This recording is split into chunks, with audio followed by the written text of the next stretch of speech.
Very good morning, students. Welcome to e-learning classes of accountancy. Today is your lecture number 59 turn, and in this lecture, I am going to explain you numericals of cash flow statement, in which we are covering investing activities, financing activities, and cash equivalent as well. See, the topics which I am covering in this lecture are provision for tax account, question number 33, 34b, 37, 38, and 40b solution. See, beta, what is provision for tax? Provision for tax is an estimate of tax liability for a given year. Tax paid is deducted from cash generated from operation or operating activity to determine cash flow from operating activities. If the amount of tax is not given, it can be calculated by preparing provision for tax account. Provision for tax का एक estimate है tax liability का. tax paid deduct हो जाता है from cash generated from operating activities से, जैसे आप operating activity का cash flow statement determine कर सके. और अगर tax नहीं given है तो उसके लिए हमें provision for tax account बनाना पड़ता है. This account gives information of tax paid during the year as well as provision made for tax for the current year.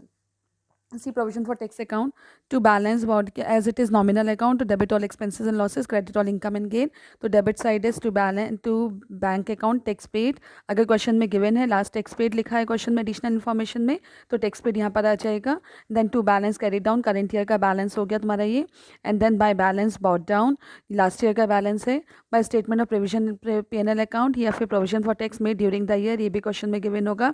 अगर क्वेश्चन में टैक्स पेड लिखा हुआ है तो आपको प्रोविजन फॉर टैक्स निकालना है फ्रॉम दिस अकाउंट. और अगर क्वेश्चन में आपका प्रोविजन फॉर टैक्स गिवन है तो you have to find out tax paid during this account. अगर आपके दो अमाउंट गिवन है, लास्ट ईयर का करंट ईयर का प्रोविजन फॉर टैक्स का बैलेंस गिवन है, उसके साथ साथ आपके एडिशनल इन्फॉर्मेशन में भी गिवन है टैक्स पेड या प्रोविजन फॉर टैक्स, तो प्रोविजन फॉर टैक्स गिवन है तो आप प्रोविजन फॉर टैक्स अकाउंट से टैक्स पेड फाइंड आउट करेंगे. और अगर टैक्स पेड गिवन है इन एडिशनल इन्फॉर्मेशन तो provision for tax account find out करेंगे. ठीक है. Opening balance is treated as tax paid during the year और closing balance is treated as tax provision made in current year. ठीक है. और जो ओपनिंग बैलेंस टैक्स पे during the year operating activity में नीचे माइनस हो जाता है और प्रोविजन जो आपका आता है इसको आप ऐड कर देते हैं in current year's profit for calculating net profit before tax. Now see numerical question number 33. From following are the balance sheet of Crystech Limited as at 31st March 2018. Equity and liability, shareholders fund, share capital given है 12 lakh 8 lakh, reserve and surplus that is profit and loss balance. इससे हम net profit before tax निकाल लेंगे 3,50,000 and 4 lakh. ये decrease हो रहा है बेटा. Long term borrowing 4,40,000 and 3,50,000. Trade payable given है 60,000 50,000 current liabilities में. Then non-current assets में tangible assets में 12 lakh and 9 lakh. Current assets, inventories, trade receivable and cash equivalent given है. And then in additional information, the company paid interest 36,000 on its long-term borrowings. Interest paid during the year given है. Depreciation charged on tangible asset given है बेटा directly. It means आपको fixed assets account. See the solution बेटा. See solution, cash flow from operating activities. हमने इसमें सबसे पहले निकाला cash flow from operating activities में नेट लॉस बिफोर टैक्स 50,000. क्यों? क्योंकि मैंने अभी आपको पीछे बताया था बेटा कि आपका 3,50,000 और 4 लाख था. करेंट ईयर की वैल्यू 3,50,000 थी और 4 लाख लास्ट ईयर की वैल्यू 4 लाख थी. इट मीन्स डिक्रीज हो गया. नेट लॉस बिफोर टैक्स आ गया आपका 50,000. Then adjustment for non cash and non operating items. आपके नीचे एडिशनल इन्फॉर्मेशन में डेप्रिसिएशन पे ड्यूरिंग द ईयर गिवन था तो that is 1,20,000. And interest on long term borrowing 36,000 भी गिवन था तो 1,20,000 प्लस 36,000 का ऐड करके आपने 50,000 में से 50,000 को उसमें माइनस कर दिया तो operating profit before working capital changes 1,06,000 आ गया. Then increase in current liabilities trade payable increase हो रहा था 10,000 से तो ट्रेड पेबल की वैल्यू आ गई 10,000. Then increase in current assets inventory it is also increasing तो ये माइनस हो जाएगा 1 लाख. ट्रेड रिसेबल ये भी बढ़ रहा था 80,000 माइनस हो जाएगा तो net cash use in operating activities आ गया दैट इज 64,000 माइनस में आएगी. Then cash from investing activity purchase of fixed assets. इसमें फिक्स एसेट्स अकाउंट बनाएंगे तो 4,20,000 उसका यहाँ पे पोस्ट कर देंगे. अभी मैं आपको वर्किंग नोट्स में बताऊंगी उसको कैसे कैलकुलेट किया है. Net cash use in investing activities. Then cash flow from financing activity proceed from issue of share capital. Last year से करंट ईयर की वैल्यू इंक्रीज हो रही थी 4 लाख है ये. Proceed from long term borrowing इसमें आपको डिबेंचर्स वगैरह थे तो वो भी इंक्रीज हो रहा था 90,000. Then payment of interest on long term borrowing 36,000 ऊपर आपने उसको इन ऑपरेटिंग एक्टिविटी में प्लस करा और यहाँ पे इन्वेस्टिंग फाइनेंसिंग एक्टिविटी में लाके उसको माइनस कर दिया तो नेट कैश फ्लो फ्रॉम अपनी फाइनेंसिंग एक्टिविटीज़ आ गई 4,54,000. अभी इसमें आपका ये A plus B plus C means operating activity का जो आंसर है 64,000 माइनस नेट कैश B का भी आंसर आपका इन्वेस्टिंग एक्टिविटी का माइनस में है और 4,54,000 प्लस में है तो इसमें से आपने इसको प्लस कर दिया तीनों को तो माइनस के 30,000 आ गया. और उसमें आपके लास्ट ईयर का जो कैश एंड कैश इक्विवेलेंट का बैलेंस है बिगनिंग ऑफ द ईयर का that is last year that 3,70,000 plus किया तो ये इक्विवेलेंट हो जाएगा एंड करंट ईयर के कैश एंड कैश इक्विवेलेंट के वैल्यू के। अगर ये इक्विवेलेंट नहीं होता है इट मीन्स आपका क्वेश्चन गलत है, ठीक है। तो इट इज़ इक्विवेलेंट टू 3,40,000। देखिए आप इसके क्वेश्चन में भी गिवन है आपके ये सी क्वेश्चन में देखो कैश एंड कैश इक्विवेलेंट 3,70,000, ये आपको मैंने बताया अभी। तो 3,70,000 कैश एंड कैश इक्विवेलेंट आ गया। See in the question it is given 3,70,000 current year का कैश एंड कैश इक्विवेलेंट है 3,70,000। 2018 का 3,40,000 है, तो 3,70,000 तो 3,40,000 ही आपकी इसमें भी आ गया 3,40,000। तो it means question is correct. अब आपका परचेज ऑफ फिक्स एसेट्स हमने कैसे निकाला था बेटा, ये देखिए नेट लॉस कैसे निकाला। प्रॉफिट एंड लॉस बैलेंस आपका 3,50,000 करेंट ईयर का, 4 लाख लास्ट ईयर का, तो 50,000 आ गया net loss. Then fixed assets account में to balance brought down last year की value 90,000 and by balance carry down current year की value 12 lakh. Then by depreciation account 1,20,000। तो to bank account balancing figure आ गया 4,20,000, ठीक है। This is purchase. अगर two side में डिफरेंस आ रहा है तो it is purchase 4,20,000। Now see next बेटा question number 34B। Prepare a cash flow statement from the following balance sheet of garden honey limited. Equity and liability share holders fund 2,80,000 2,50,000। Current year and last year की value reserve and surplus 1,92,000 1,20,000। Long term borrowing decrease हो रहा है 30,000। Current liabilities में short term borrowings है, देखिए ये decrease हो रहा है माइनस हो जाएगा। Trade payable it is also declining, ये भी माइनस होगा। शॉर्ट टर्म प्रोविजन में नीचे देखते हैं, प्रोविजन फॉर टैक्स तो नहीं गिवन है तो उसको हम उसका ट्रीट करेंगे। देन टेंजिबल एसेट्स 3,50,000 से 3,65,000। इंटेंजिबल एसेट्स गुडविल है, ये डिक्रीज हो रही है, रिटर्न ऑफ है, ये आपको नॉन ऑपरेटिंग एक्सपेंसेस में प्लस हो जाएगा। Non current investment it is also declining 30 to 30,000, it means ये sale of non current investment हो गया। देन करेंट इन्वेस्टमेंट में inventory 1,20,000 to 80,000, 66,000 to 1 lakh। Trade receivable cash and cash equivalent 10,000 current last year का, 18,000 current year का। सी reserve and surplus में दो items है, general reserve and profit and loss balance. तो 1,20,000 और 1,92,000 है, इसका डिफरेंस जो होगा that is net profit before tax. आप इसको अलग अलग भी कर सकते हैं। Increase in provision for general reserve आपका 1,25,000 minus 1,25,000। Profit and loss balance 67,000 minus 20,000 47,000। और इसमें आपका जो है provision for tax current year का 30,000 प्लस हो जाएगा, तो you will get net profit before tax, ठीक है। देन टेंजिबल एसेट्स में दो आइटम्स हैं आपके, land and building and plant and machinery. Land and building आपकी डिक्रीज हो रही है तो sale of land and building है। प्लांट एंड मशीनरी इंक्रीज हो रही है तो it is purchase of plant and machinery. Debentures were redeem on 1 April 2017, it means जो इंटरेस्ट चार्ज होगा वो लास्ट ईयर की वैल्यू पर होगा 30,000 का 12%, 3,600 is your interest. Bank overdraft भी डिक्रीज हो रहा है बेटा 70,000 से 40,000। तो आप सीधा solution now net profit before tax. सबसे पहले देखिए नेट प्रॉफिट बिफोर टैक्स कैसे कैलकुलेट किया। Profit and loss balance on 31 मार्च 2018 67,000 और 31 मार्च 2017 20,000 47,000 आ गया। इसमें transfer to general reserve 25,000 plus कर दिया and provision for tax current year का 30,000 प्लस हो गया। तो it is net profit before tax 1,02,000 and decrease in the amount of land and building is treated as sale. Increase in the amount of any fixed asset is treated as purchase. Now see the solution beta. Cash flow from operating activities, net profit before tax 1,02,000, adjustment for non-cash and non-operating items, intangible assets written off 18,000. तो operating profit before working capital changes is 1,20,000. Decrease in current assets inventory मैंने भी आपको बताया था, inventory decrease हो रही है तो वो प्लस हो जाएगी 1,60,000। और increase in current assets trade receivable increase हो रहा है तो वो 34,000 से माइनस हो जाएगा। Then decrease in current liabilities में ट्रेड पेबल्स थे 83,000, वो भी माइनस हो जाएंगे तो 1,17,000। 1,60,000 में से 1,17,000 माइनस हुआ तो 43,000। एंड इसमें पेमेंट ऑफ टैक्स मतलब लास्ट ईयर का जो provision for tax current year का था वो नेट प्रॉफिट बिफोर टैक्स में प्लस हो गया था एंड लास्ट ईयर का जो है यहाँ पे टैक्स पेड करके माइनस हो गया। तो net cash from operating activity is 21,000। Then cash from financing activity, sale of land and building decrease हो रही थी वैल्यू लैंड एंड बिल्डिंग की 1,50,000 से सेल हो गया। Purchase of land plant and machinery plant increase हो रही थी वैल्यू प्लांट एंड मशीनरी की लास्ट ईयर से तो इट इज़ 1,65,000, ये प्लस हो गई। तो sale of non current investment ये भी वैल्यू डिक्लाइन हो रही थी तो सेल था ये माइन प्लस हो गई। तो net cash from investing activities 17,000, इसको आपने ये सेकंड कॉलम में नोट कर दिया 17,000। Then cash from flow from financing activities, issue of shares current year से लास्ट ईयर की वैल्यू इंक्रीज हो रही थी 30,000। Then redemption of debenture 30,000 decrease हो रहा था and then repayment of bank overdraft ये भी डिक्रीज हो रही थी वैल्यू करंट ईयर की कम थी, लास्ट ईयर की ज़्यादा थी 30,000। तो net cash use in financing activity is 30,000। 30,000 भी आपने बाहर लिख दिया। Then net increase in cash and cash equivalent 8,000 कैसे बेटा, A plus B and C 21,000 plus 17,000 minus 30,000, तो इट इज़ 8,000. इसमें लास्ट ईयर का cash and cash equivalent 10,000 plus हो गया, तो it is equal to current year cash and cash equivalent at the end of the period, that is 18,000. Now see beta, next question, question number 38. From the following balance sheet of Vivek Limited, prepare cash flow statement.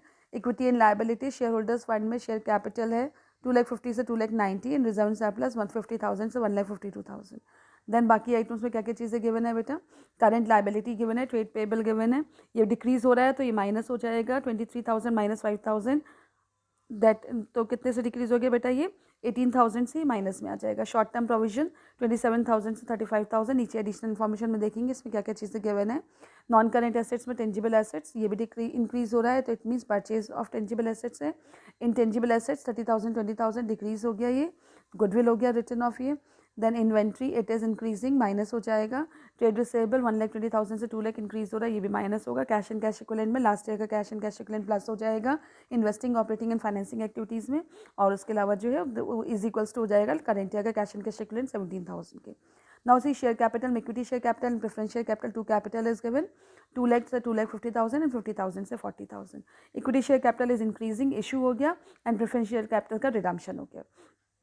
Short term provision में provision for tax है, same treatment, current year का plus हो जाएगा net profit before tax में, and last year का minus हो जाएगा as tax paid in operating activities. Tangible में बिल्डिंग एंड प्लांट है, बिल्डिंग डिक्लाइन हो रही है तो it is sale, and plant आपकी इंक्रीज हो रही है तो then it is purchase. In additional information, depreciation charge on plant was 30,000 and on building is 50,000. तो प्लांट एंड मशीनरी और बिल्डिंग अकाउंट मेंटेन करने उसमें डेप्रिसिएशन चार्ज करके उसका balancing figure will be purchase और sale. Income tax paid during the year 25,000, देखो यही है आपका income tax paid account. It means you have to make provision for tax account because current year और last year का tax तो given है, साथ में आपका एक एडिशनल इन्फॉर्मेशन में इनकम टैक्स पेड गिवन है. इट मीन्स आपको प्रोविजन फॉर टैक्स निकालना है, दैट इज बैलेंसिंग फिगर. सीधा सोल्यूशन बेटा. सबसे पहले आप इसका जो है वो देखिए वर्किंग नोट्स. वर्किंग नोट्स में पहले हमने नेट प्रॉफिट बिफोर टैक्स निकाला है. रिजर्व एंड सरप्लस गिवन था 31 मार्च 2018 का 1,52,000 एंड 17 का 50,000, माइनस कर दे 1,02,000 आ गया, एंड इसमें provision for tax current year का प्लस कर दे 33,000. ये आपका प्रोविजन फॉर टैक्स अकाउंट से आया है, सी है बेटा. To balance carry down, current year का balance 35,000, by balance brought down last year का balance 27,000, and then tax paid given था तो to bank account tax paid 25,000, तो डिफरेंस आ गया, that is balancing figure 33,000. Provision for tax है ये provision for tax 33,000 यहाँ पे प्लस कर दिया है, तो आपका 1,35,000 is net profit before tax. Building account में to balance brought down last year का balance 1 lakh, by balance carry down current year का balance 80,000, depreciation charge during the year 50,000, balancing figure being purchase आ गया 30,000. Plant account by to balance brought down 40,000, by balance carried down 70,000, depreciation 30,000, differences to bank account balancing figure being purchased, that is 60,000. Now see solution बेटा. Net profit before tax मैंने अभी बताया आपको कैसे calculate किया, 1,35,000. Then dep on plant, dep on building and intangible assets written off, इन तीनों की वैल्यूज को आपने प्लस करके इसमें ऐड कर दिया, that is 2,25,000. It is operating profit before working capital changes. Then increase in current assets, trade receivable, inventory minus हो जाएंगे 80,000 50,000, and decrease in current liability, trade payable 15,000, ये भी माइनस हो जाएगा, तो 1,48,000 को 2,25,000 से माइनस किया तो 77,000. देन लेस टैक्स पेड 2017 का लास्ट ईयर का टैक्स पेड माइनस हो गया 25,000, तो इट इज़ 52,000, इसको सेकंड कॉलम में नोट कर दिया, that is A. Then cash flow from investing activity, purchase of building अभी एसेट्स अकाउंट में था 30,000, एंड परचेज ऑफ प्लांट 60,000, दोनों माइनस में है, तो cash use in investing activities 90,000. Then cash flow from financing activity, issue of equity share capital 50,000 and redemption of preference share 10,000. तो net cash flow from financing activity is 40,000. Then add इसमें कर दिया last year का cash, beginning of the year 15,000 17 हो गया, तो ये end of the cash in cash equivalent के इक्वलाइज हो गया. नाउ सी को नेक्स्ट क्वेश्चन बेटा 40B. इक्विटी एंड लाइबिलिटीज में शेयर होल्ड शेयर कैपिटल है 3 lakh and 2 lakh, reserve and surplus है 65,000 एंड 50,000. अदर आइटम्स भी गिवन है क्वेश्चन में, that is current liabilities, trade payable 52,000 to 1,05,000 increase हो रहा है, प्लस हो जाएगा. अदर करंट लाइबिलिटीज 16,000 डिक्रीज हो रहा है, माइनस होगा. शॉर्ट टर्म प्रोविजन इसमें देखेंगे क्या है, वो आपका प्रोविजन फॉर टैक्स है तो उसको देख लेंगे.